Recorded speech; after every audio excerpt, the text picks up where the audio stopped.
Saudara, pamor investasi ke pasar semakin tinggi. Keinginan mendapat keuntungan lewat beli saham saat ini meluas. Saham sudah jadi obrolan warung kopi, bukan lagi investasi kaum elit. Tapi ingat saudara, mengejar untung juga harus paham resikonya.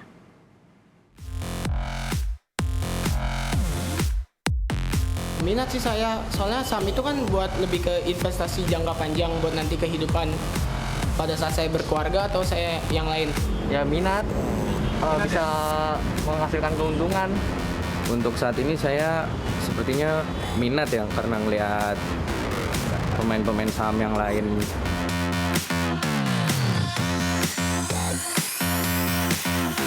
Oh tahu sih mengenai resiko saham, saya juga ada sering baca-baca tentang saham itu. Kan dibalik keuntungan yang besar kita harus mempelajari juga resiko yang besarnya. Jadi menurut saya akan bermain saham suatu saat nanti. Sudah lebih dari 1 tahun terakhir, pamor berinvestasi saham naik pesat. Tidak hanya pada generasi muda, tak jarang obrolan warung kopi zaman now juga ngomonginnya saham. Tahun ini Bursa Efek Indonesia (BEI) menargetkan pertumbuhan jumlah investor sebesar 25%, baik untuk investor pasar modal secara keseluruhan maupun investor saham.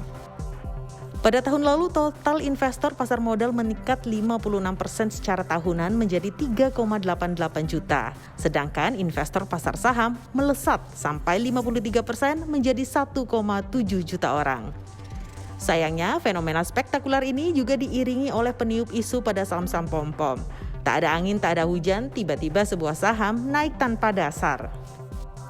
Yang pertama adalah jangan ikut-ikutan, terutama dilakukan oleh si para pom-pom yang sekarang sudah mulai jarang, bahwa mereka merekomendasikan sebuah saham tanpa dasar alasan. Kalau saya justru curiga mereka sedang atau sudah membeli saham itu dalam jumlah banyak pada harga di bawah atau harga rendah. Dan jualnya, jadi untuk tujuan dia bisa mendapatkan untung, mereka melakukan provokasi itu, padahal mungkin tidak lama setelah itu dia akan melakukan penjualan dan lucunya lagi tidak lama ya dia akan pasang itu foto keuntungannya. Berarti kan sebenarnya apa yang dia minta orang lain beli, sebenarnya dia melakukan penjualan. Uangnya pastikan kalau investasi saham ini pastikan bukan lagi tidak terpakai dalam tahun ini, ya. Yang lebih bijak itu tidak terpakai dalam 3 tahun ke depan, atau bahkan 5 tahun.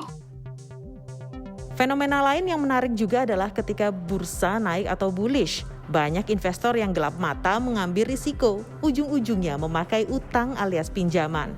Tetapi menurut otoritas bursa, aktivitas pinjaman dengan skema margin call saat ini masih aman. Investor yang berhak dan layak mendapatkan pembiayaan margin juga bukan investor sembarangan gitu ya, tapi ada kriteria tertentu yang dikenakan pada saat investor tersebut layak diberikan pembiayaan margin. Kita sebut ini bukan untuk investor baru atau pemula, tapi masuk dalam kategori investor yang sophisticated, yang memiliki misalnya minimum tingkat penghasilan, pengalaman know your customer dari anggota bursanya cukup panjang gitu ya, dan sebagainya. BEI percaya diri target penambahan jumlah investor tahun ini bisa tercapai, sebab sejak awal tahun sampai Februari lalu jumlah investor saham sudah bertambah 19,76% menjadi sekitar 2 juta investor. Ingat, prinsip dasar investasi, jika mengejar cuan, pahami risikonya dengan ilmu pengetahuan, bukan sekadar nafsu. Diah Mega, Bonggawangga, Kompas TV, Jakarta.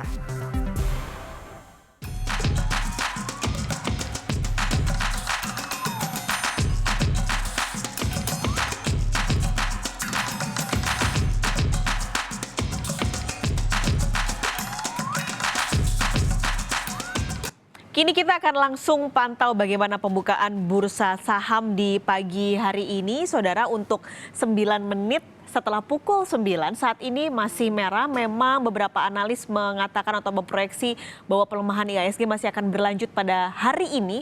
Termasuk Anda lihat bahwa di bursa Asia semua juga memerah. Ini salah satunya adalah dapat sentimen dari pergerakan imbal hasil atau surat utang obligasi Amerika Serikat. Lalu juga beberapa negara terutama di Eropa seperti Jerman, Belanda, dan Finlandia yang memutuskan untuk memperpanjang lockdown demi menekan angka penyebaran COVID-19 itu dari Bursa Efek Indonesia di mana tadi masih turun 0,34%. Kini kita akan pantau bagaimana pergerakan nilai tukar rupiah. 14.338 untuk nilai tukar rupiah pada pagi hari ini.